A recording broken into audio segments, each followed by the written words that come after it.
All right, hello wine drinking people. Time for more of what I've had to drink yesterday, and always good to see our friends from Italy, Dalla Terra Imports, and these Marco Felluga wines. Really, I mean, amazing. I tasted through the wines, and I always wait till the end to give me the prices, and say, now give me the bad news, and there's no bad news here, man. I'll tell you what. For estate bottled wines at this quality level, Italians do make great wines and probably the greatest values in top level wines. You can find wines that'll age 10 years or more in your cellar from Italy.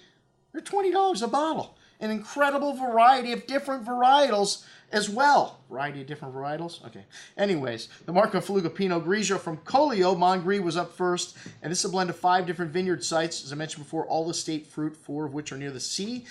So sandy soils. And one has stone, so a little bit more minerality. You get a nice mix there. Good amount of tree fruit here on the nose. That pear and the lemon citrus fruit. Some wet stone and that seashell minerality kind of showing through. A really clean and precise style of Pinot Grigio with crisp citrus and tree fruit. That distinct seashell minerality there also. Really good Pinot Grigio at $19. I think that's $10 cheaper than Santa Margherita. Anyways, the Friulano up next, which I used to call this wine Tokai Friulano from Collio. All the wines from Collio. A black band on this label indicates it's a single vineyard, and a gold band indicates that it's a blend of different vineyard sites, because there's bands for different things. So you have to know your bands to know these wines. Anyways, the production level is only 35,000 bottles of this wine.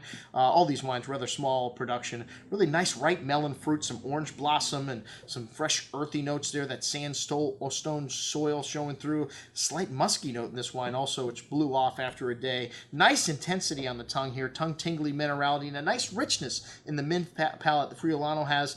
Apricot and apple fruit, really bright, fresh finish, excellent juice at $20 a bottle. Moving up the scale, their high-end white, $26.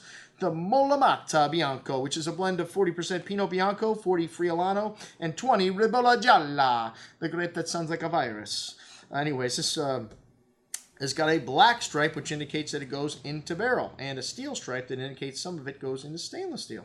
Okay, like I say, you got to know your bands to know these wines. A very rich wine. It's a great complexity here from these 3 different varietals and the different types of aging. That fresh melon and pear, some pineapple citrus fruit, and the light briny note shown there as well. This wine's got a lovely weight in the mid-palate, smooth and rich, kind of creamy texture, and a lot of ripe fruit and tongue-tingly minerality on the finish. Excellent juice. All right, next up, they have another estate, and this is Ruziza Superiore. It's another winery. It's a different part of Collio. The soils here are sandstone, and they've identified 15% of this wine in big oak.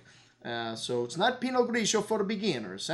2012, a really big Pinot Grigio at 14.5% alcohol, but it does wear it well. It's got some lovely fresh apple and pear fruit, hints of white flowers, a good hand of minerality in this wine as well. Very rich and layered on the palate, really well balanced for this alcohol level. That tongue-tingly minerality coming at the finish, and a long finish. This wine, they said you could age for 10 years, which you usually don't think of aging Pinot Grigio for 10 years, especially in this price range. Anyways, the Sauvignon up next. That was my favorite of the whites. And this is seized 20% giant oak and the rest in steel, 40-year-old vines. You get that concentration from the old vines here in the nose. It's got a bit of that grassiness and herbaceousness you get from Sauvignon Blanc. Some white citrus, green melon, green fig fruit in this as well. Kind of a light onion peel, musky note to the nose also, but wonderful intensity on the palate. This one's got layers of that white grapefruit, pineapple, melon, fig fruit showing. A firm hand of acidity and lovely tongue-tingly minerality in this wine. Really long finish. This wine leaves your tongue salivating for food, something we love about Sauvignon Blanc most. Excellent juice, and it's only $27. All right, the Marco Felluga Merlot, maybe the best value on the table here tonight. Well, the cheapest wine on the table, but it's the name of the wine means, Varneri means black, so I guess the Merlot is very dark in color here. Anyways, this wine's got a good amount of plum and cherry fruit, some notes of fine herbs, cigar box spice, and fresh earth. A really light and refreshing style of Merlot, despite its dark color on the palate.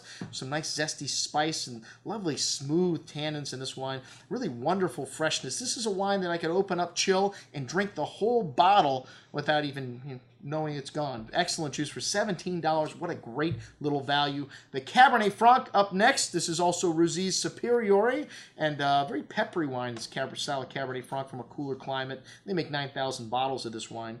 It's a French clone. You get that dark raspberry and blackberry fruit, some black pepper spice shown, black earth, some tobacco, and a nice savory style of Cabernet Franc on the palate with lighter tannins than most. Usually expect a little more tannin from Cabernet Franc, that blackberry fruit and that peppery spice and tobacco showing up on the finish. A really bright and savory style for $33. Also excellent juice, man. Everything from this winery, outstanding. Highly recommended.